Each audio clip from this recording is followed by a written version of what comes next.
మీ business ఏదైనా మీ ఊర్లో promotion చేయాలంటే అది సుమన్ టీవీతోనే సాధ్యం. ఇప్పుడే సంప్రదించండి. మనం రాజోలు బీసీ హాస్టల్లో ఉన్నాం. ఇక్కడ బీసీ హాస్టల్లో సమస్యల వల్ల ఎక్కువగా ఉంది.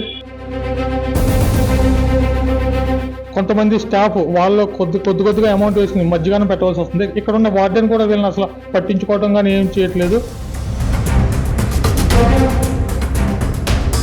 మా డబ్బులతోనే మాకు ఫుడ్ పెడుతున్నాడండి. మళ్ళీ ఆయన రూమ్లోనే మందు కైని అలాంటివి వేస్తున్నాడండి. ఏదో అవసరం ముందుకి అలాంటి దాంట్లోకి డబ్బులు తీసుకుంటున్నాడు. నిజమేనండి, హాస్టల్లోనే మందు తాగేస్తారు. లోపల తాగుతారంటండి. నేను ఎప్పుడు బయట చూడలేదండి, కానీ నిజమేండి. నేను district BC welfare officer Konaseema district sir. ఇక్కడ నిన్న అకస్మాత్తుగా పిల్లలు నిరసన వ్యక్తం చేయడంతో మా దృష్టికి రాగానే ఆ హెచ్డబ్ల్యూని తప్పించి ఇన్ఛార్జిగా మరో ఇన్ఛార్జ్ హెచ్డబ్ల్యూగా సాయిరామ్ గారిని ఇక్కడ ఏర్పాటు చేయడం జరిగింది సార్. అలాగే ఈ స్టాఫ్తో కూడా మాట్లాడి పరిస్థితిని తెలుసుకుని ఈ స్టాఫ్కి పిల్లలకి ఏ లోటు లేకుండా చూడడం, దీనికి సంబంధించినది అన్ని కూడా బకాయిలు చెల్లిస్తామని చెప్పడం జరిగింది సార్. ఆ సకాలంలో బిల్స్ ఆ హెచ్డబ్ల్యూ గారు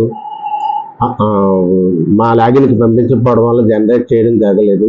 ఈ లోపల బడ్జెట్ నిల్వ అయిపోవడంతో ఆ బిల్స్ కూడా పెండింగ్లో ఉండడం జరిగిందే తప్ప ఇది కేవలం అతని నిర్లక్ష్యమే తప్ప ఇందులో మా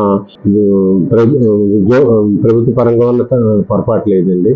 అదేవిధంగా నిన్న ఈ విషయం అడిగానే కలెక్టర్ గారు దృష్టికి తెచ్చి అతన్ని ఈ విషయం నేను రిపోర్ట్ చేయగా కలెక్టర్ గారు అతన్ని సస్పెన్షన్లో పెట్టడం జరిగిందండి.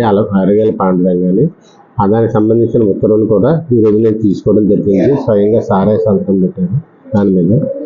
ఈ విషయంలో ఇలాంటి పొరపాట్లు జరగకుండా ఉండడానికి ఇకపై కూడా తరచూ పర్యవేక్షణ రెగ్యులర్గా చేస్తాం. ప్రతి 15 రోజులకి ఒకసారి హాస్టల్లో ప్రత్యేకంగా విజిట్ చేసి పిల్లలకి భరోసా కల్పించే నిమిత్తంలో భాగంగానే ఈరోజు నేను హాస్టల్ సందర్శించడం జరిగింది. ఎప్పటికప్పుడు మెనూ పిక్స్ ఎలా గ్రూపులో పెట్టే విధంగా హెచ్డబ్ల్యూ గారికి కూడా ఆదేశాలు ఇవ్వడం జరిగిందండి. అలాగే అదేవిధంగా వీళ్ళు పిల్లలు తాలూకు డబ్బులు హెచ్డబ్ల్యూ గారి దగ్గర ఉండిపోయి అన్నారు. అది కూడా అతనికి బిల్స్ అయిన వెంటనే కూడా ఎవరి డబ్బులు వాళ్ళకి అందజేయడానికి ఖచ్చితంగా ప్రయత్నిస్తాను సార్. అది ఖచ్చితంగా చేసి తీరుతాం.